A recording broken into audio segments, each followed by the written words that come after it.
Manx Radio's Update with Beth Espey.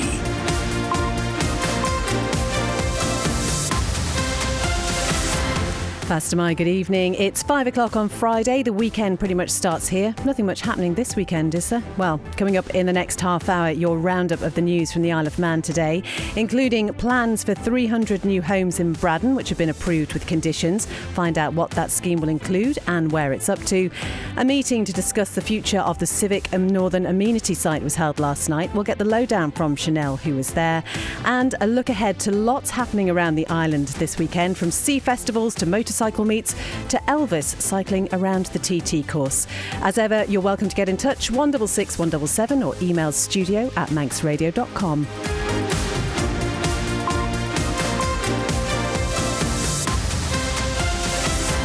But first, with the Man Benham News headlines, let's join Siobhan. Fastermy. 2 appeals against a development that would see 320 homes, a primary school and a nursery built off Braddan Road have been dismissed. The scheme's planning permission has now been approved.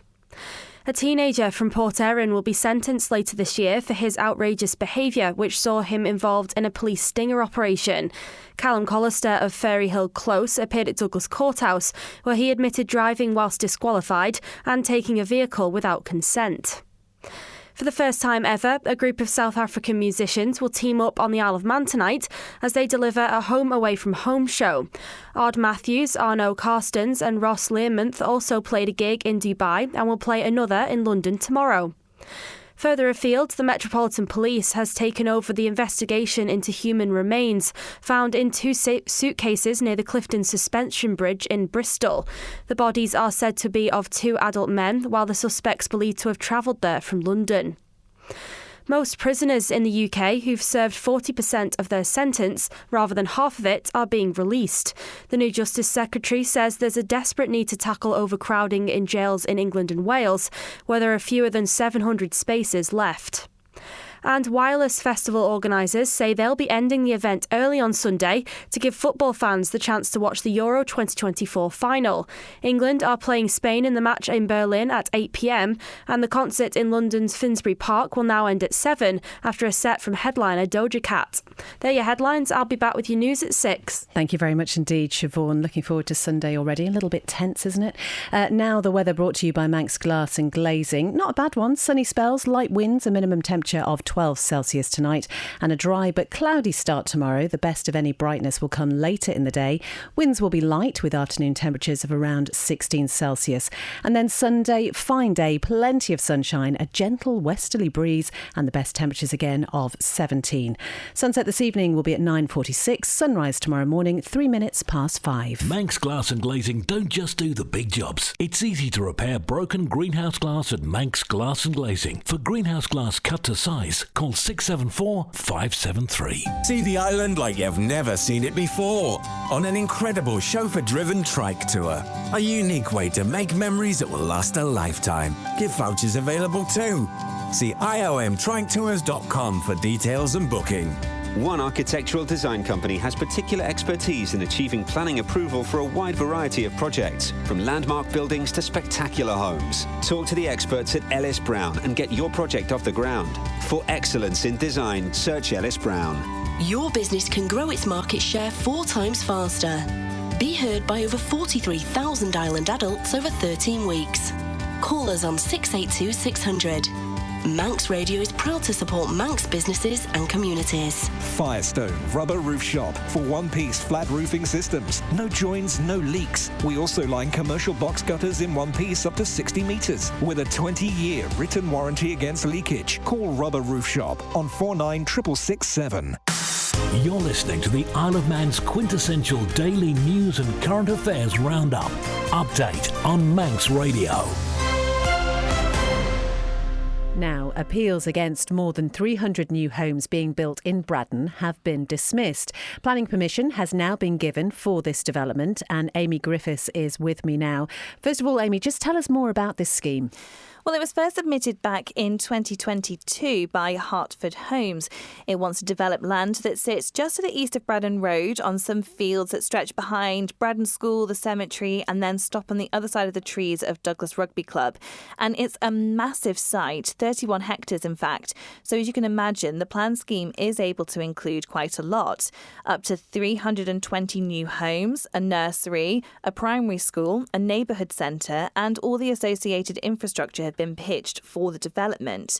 And it took the best part of 2 years for planners to make their decision about the scheme, with approval not being given until January of this year. But even then, those plans weren't completely supported, I understand. Not entirely, no. A public consultation on the scheme was carried out in 2021. It only had 113 responses, though, and they were completely divided, with 57 in favour and 58 against. Two parties, though, felt strongly enough to appeal, including Braddan commissioners. They raised a number of concerns, mainly around the general infrastructure of the development and also the capability of that's already in place. The main issues, though, seem to be around safe vehicle access using Braddan Bridge, as well as the impact of the additional traffic on the access road during road closures for TT and Grand Prix, etc. The commissioners also wanted to query the ability to register with the local GP practice, the impact on surrounding wildlife, and the risk of flooding and potential drainage issues. They also believed the approval was premature before the strategic plan review, where some of the island's housing policies were being assessed in relation to the need for housing. But those concerns weren't enough for planners, though, were they? No, they weren't. So the appeals were considered by the Environment, Food and Agriculture Minister Claire Barber. After considering the report, she agreed with the Planning Committee's original decision and dismissed the appeals, adding that the approval for the scheme should be upheld with a number of conditions. And you can see the full details of those conditions and the planning application on our website at manxradio.com. Thank you very much indeed, Amy. And there will be much more on this story on Breakfast on Monday morning. It's 5:06 and around 100 people attended a public meeting in Ramsey last night to discuss the future of the Northern Civic amenity site. And our reporter Chanel was there and joins us now. Chanel, talk us through what the general feeling of the meeting was. Well, Beth, as you mentioned, I did attend the meeting last night. It was at Ramsey Grammar School. And if I can start by talking about the crowd. Now, the hall was packed with residents from different parishes of the north, all concerned about the future of the Northern Civic amenity site. I mean, we had residents from Bride, Ramsey, Jerby, Lizare, all united with just one goal, which is to save the facility. The Joint Committee informed everyone of the reason behind them having to give notice to the DOI about handing back the site to the department, and they also discussed alternative options that they could look forward to, in the future. One option would be restarting conversations with Bride and the parish rejoining the committee. Another option would be to continue as a committee with just the 6 remaining parishes and possibly increasing rates in those areas to pay for the facility. Now, that's because, according to them, it does cost about £480,000 a year to run. Now, that 480,000 figure, it includes haulage, fuel, staffing, and an incinerator gate fee. Some Bride residents were actually present and they were quite vocal, with one even saying that they wouldn't mind paying a higher rate fee if he could continue to use the Northern Civic amenity site. I must admit, there was a single Bride commissioner that was present at the meeting. She did address some of the residents and their concerns, and she said that they were willing to sit down and talk with the other parishioners, but their concerns around the amount, about the concerns around the amount that they contribute towards the site, and that needed to be addressed. The infrastructure minister was also present, and he said to me that he would personally be approaching both parties to restart conversations. But all in all, from what I gather, everyone has one goal, and that's to keep the facility under the Joint Committee. Now, if you don't believe me, take a listen to these residents. I am absolutely 100% in people trying to keep their rates down, but people have to take a fair share of the burden that they have. We all have rates to pay. Everybody's rates have gone up.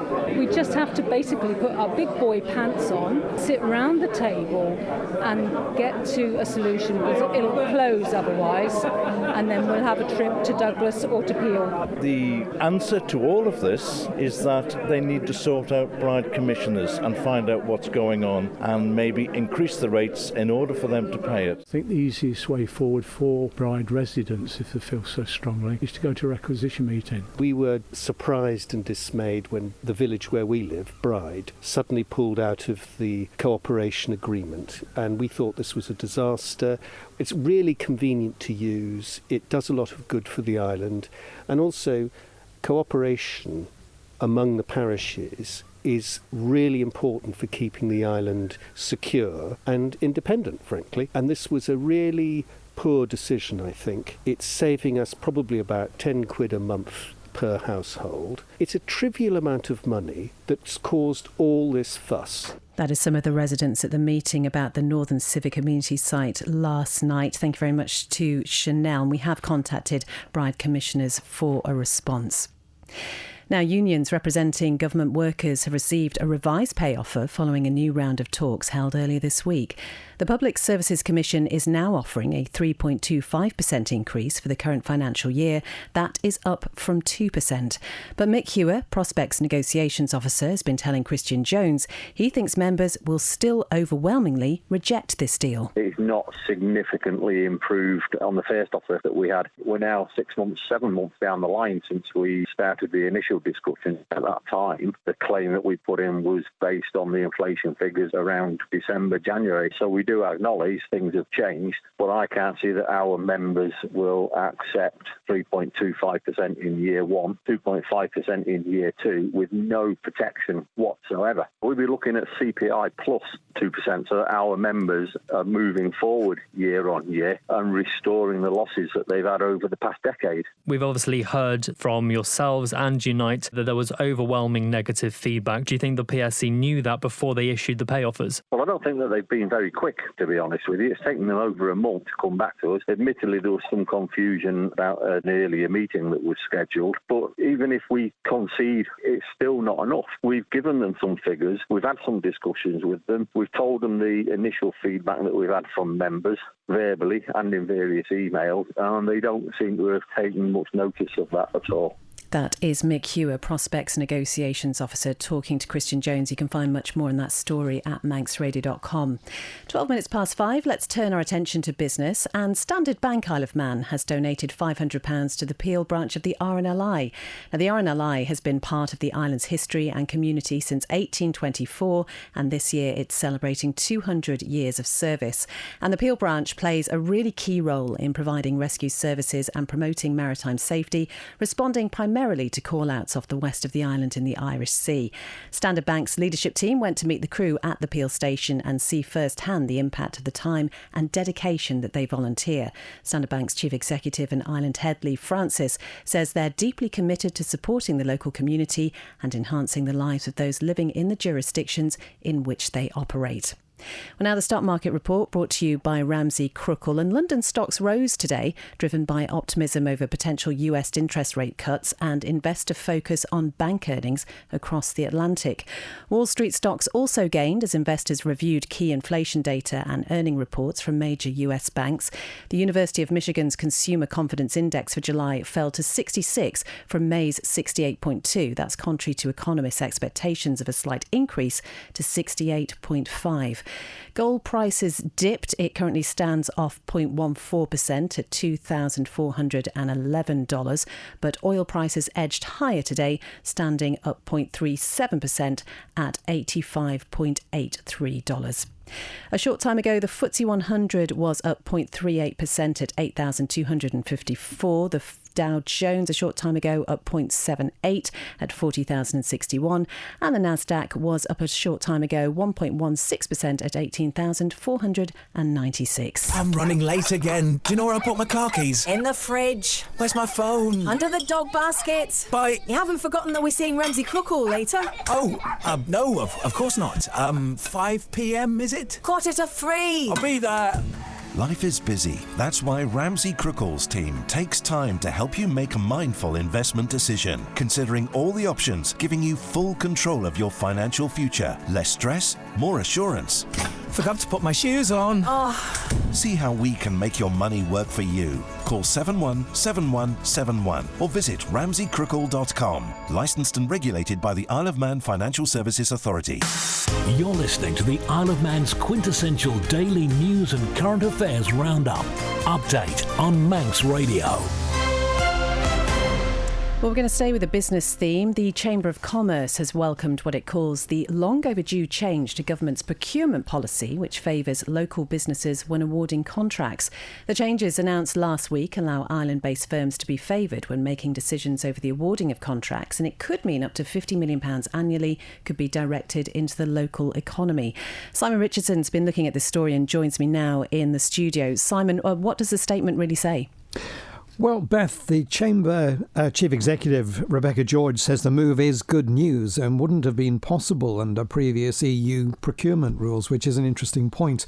Now, according to the Chamber, taxes are being spent on the island have a multiplier effect, which supports business growth, existing and new jobs. She says it also boosts confidence to encourage employers to invest in the future. Now, the Chamber's been calling for such a change for more than a decade, but it acknowledges that there were some obstacles to overcome that were beyond government's control. And at its June sitting, Tynwald approved an order that will ensure that reserving contracts for local businesses does not constitute an anti-competitive practice. However, Rebecca George concedes that government must also remain focused on getting the best value for the Isle of Man taxpayer while also supporting local businesses. But she welcomes the requirement to get the balance right and that has been recognised.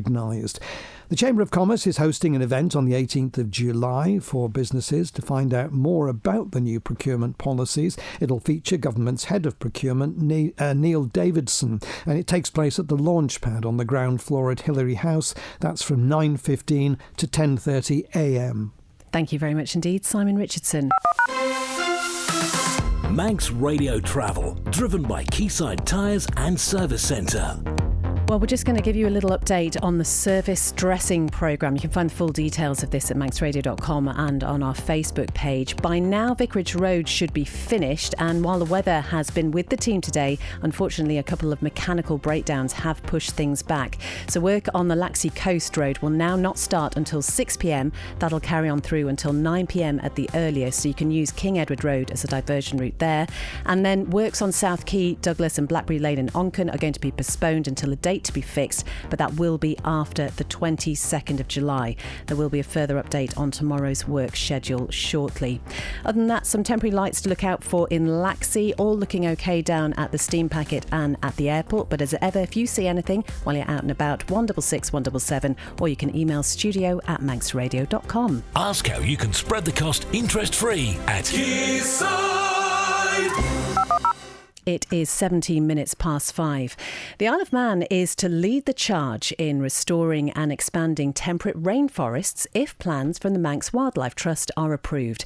The organisation has submitted an application to create a new nature reserve at Craigie Cowan. Siobhan Fletcher reports. Last year, the Manx Wildlife Trust unveiled plans to plant over 70 acres with native tree species as part of a programme backed by the UK grassroots movement, the Wildlife Trusts. The aim is to reinstate British temperate rainforests, which have been largely destroyed over hundreds of years and now cover less than 1% of Britain. A £38 million donation from insurance company Aviva meant that land could be purchased to launch the scheme, both here on the island and in North Wales. Chief Executive of the Manx Wildlife Trust, Lee Morris, spoke to me last April when the plans were first revealed. The Isle of Man thousands of years ago was completely forested. We now have an island where there isn't much forest at all, and we're not suggesting that it should all be forested. Our farmland is really important to the island. Everything we eat is farmed. But there are areas such as in the area at Craigie Cowan where we could bring back parts of the old broadleaf forest, oak, hazel, birch, aspens, rowans, and really make an area where that's just fantastic for biodiversity. The new application shows plans for 16 glades to be created, fringed by areas of dense scrub for bird nesting and invertebrate interest. The glades will then be linked by 50-metre wide belts of open space woodland that is particularly permeable for species such as butterflies, grasshoppers, lizards and meadow pipits. Matrix woodland will also be planted in a denser manner. The Trust wants to plant more than 30,000 native trees over the site by 2029. That tree planting will cover 75 acres of the site. Planting will take place over 5 years during September to March, whilst around 22 acres of Craigie Cowan will be left for natural regeneration. The charity says its vision is that in 50 years' time, Craigie Cowan will be a mature, open rainforest grazed by cattle and rich in wildlife. Siobhan Fletcher reporting. 19 minutes past 5, and after a packed week of racing on the Ballance circuit for the Southern 100 road races this week, the action is going to continue up north this weekend.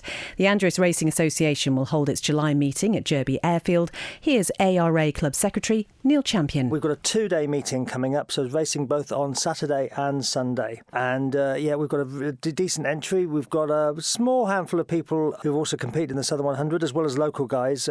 People staying across, and we're always pleased to say a really good sidecar grid as well. We've got a couple of open races, which basically are the top races, the open solos and open sidecars. And just looking at the sidecar list, we've got Mike Russell across, we've got a couple of people across as well. We've got Eric Lenzer from France and Alan Thomas from Wales with us as well, and Tony Baker is also riding with us, and another Irish outfit, Dave Marshall and Mark Gash.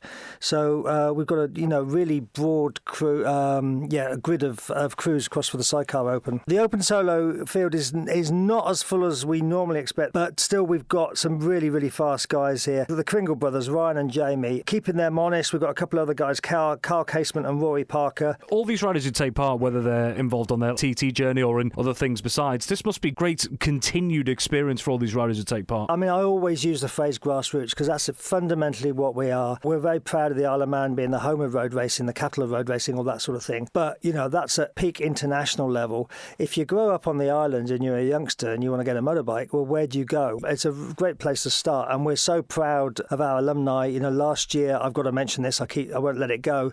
We had first and second in the Manx Grand Prix race with Joe and Marcus. So that's really what it's about. And we've got utter beginners there with Norris jackets doing their first race meeting, and then we've got people who've finished in the top 10 in the TT. Absolutely brilliant. It'll be such a spectacle up there. That's Neil Champion, the Andreas Racing Association Club Secretary. Incidentally, if you want to hear some road racers talk about their journey and how they have come to race here on the Isle of Man, you can find the Journey to a Dream podcast at manxradio.com. You subscribe and can get all the latest editions of that. Today's is the reunion of Des Founds and Dickie Gale, and honestly, I had such a laugh recording that podcast with them. I'm not sure all of it should go on the radio, but it's certainly okay in a podcast. 22 minutes past 5, and if you're out and about around the TT course tomorrow, you might see some cyclists taking part in a fundraiser with a little bit of a difference.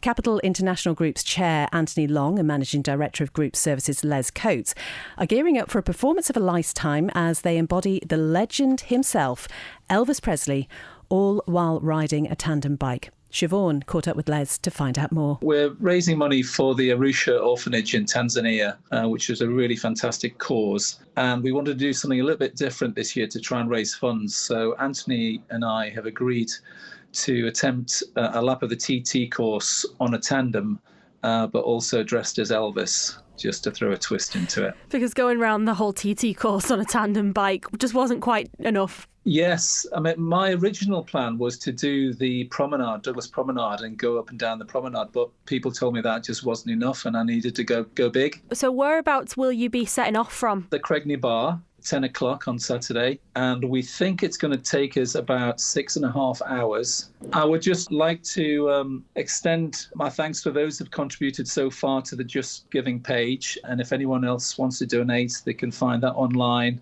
We have a karaoke bus full of colleagues who are going around supporting us. So please be careful if you're out and about on the mountain. If you come up behind us too quickly, we'll be all shook up. We're hoping we're not going to have any unchained malady. And, it's basically now or never. Oh my goodness, how many more Elvis songs could he have fitted in there? That is a pun win in my eyes. That is Les Coates from Capital International. So if you're around the TT course tomorrow and you see a couple of Elvises on a tandem bike, do not be alarmed or suspicious. 24 minutes past 5. FC Isle of Man face their second game of pre-season this weekend. They take on NWCFL Division 1 Northside Ashton Town at the Balaclone Stadium in Ramsey at 4. You can hear much more about this in Sport with Rob Pritchard very shortly. Despite a win over National League North outfit Brackley Town last Friday, Ravens manager Paul Jones is warning his side cannot be complacent against their opponents tomorrow. And just to let you know about something else that's happening tomorrow, children from all across the Isle of Man are heading to St John's, and they're taking part in this year's mini parish walk. One of them is somebody we spoke to on breakfast this morning. That's 9-year-old Daisy Harrison, and it's her third time doing this, and she's raising funds for Andreas-based non-profit animal sanctuary Green Hills. We've got a story about this on the Manx Radio website, so if you'd like to let us know who is racing in that tomorrow and what they're raising money for, just leave a comment on there. Speaking of sport and Rob Pritchard, he's back fresh from the Southern 100 with a lovely Southern 100 tan, Rob. It's a little bit better than the sunburn that I got at the pre-TT Classic a couple of years ago. Well, looking very good anyway. I mean, it was a great few days down there at the Southern. Unfortunately, the weather wasn't always brilliant. Pretty good for yesterday. Just give us a quick rundown of some other sports stuff happening. Yes, certainly. Well, we are going to turn to motorsport first and the Southern 100. And sidecar competitors Alan Founds and Rhys Gibbons, they're thanking fans for their support following a crash at this year's Southern 100 road races. The pairing were involved in an incident at Joey's Gate on the Colas Ballown circuit during the Ace Hire sidecar race, which resulted in the race being red flagged. Founds was uninjured, with Gibbons taken to Nobles Hospital for checks. In an update this afternoon, Founds says whilst Rhys is feeling very second-hand today, they're both here to tell the tale. The crew is also thanking the medics and track staff for the care they received, adding the bike will be in need of some attention and they'll assess the damage once they've returned home. Elsewhere in cycling, Mark Cavendish has completed stage 13 of this year's Tour de France in the last hour. His team, Astana Kazakhstan, looked to be in contention for a stage win through Cavendish's teammate Kees Bol. However, the Dutchman was involved in a crash in the final stages. The Manx missile managed a top 5 finish yesterday before being declassified. Looking ahead, the mountainous stage 14 tomorrow is due to start in Po from around 12:05pm UK time. Elsewhere in cycling, Manx Pro competitor Lizzie Holden has enjoyed a positive day of racing on the 6th stage of the Giro d'Italia Women this afternoon. She and UAE team ADQ helped teammate Erica Magnaldi claim a podium finish in third on the 155km route from San Benedetto del Tronto to Chieti. Holden herself finished just over 14 minutes behind eventual stage winner Leanne Lippert of the Movistar team. This result moves UAE team ADQ up one place in the team standings to 8th. And in football, tonight sees the start of a busy weekend for the Isle of Man's national teams as they welcome Welsh side NFA FC for 3 days of fixtures from today until Sunday. Tonight sees the Manx under-18 boys side in action at the Balaclone Stadium in Ramsey from 6:30. Meanwhile, the Isle of Man senior women's team takes the field at the Bowl in Douglas at 7:45. It'll be the first of 3 matches in 3 days for the ladies' squad. Elsewhere, the senior men's side are due to be in action tomorrow. Thank you very much indeed, Rob, and he will be with you from 5:30 with the Friday Sport Preview, followed by Greatest Hits with Chris Kinley. That's all from Update tonight and indeed for this week. If you've missed any part of the programme, though, you can find it as a podcast at manxradio.com or wherever you get your podcasts from. You can get in touch with the Manx Radio newsroom anytime, newsroom@manxradio.com. And if you are watching the football on Sunday, good luck. Let's keep everything crossed. Have a great weekend, whatever you're doing.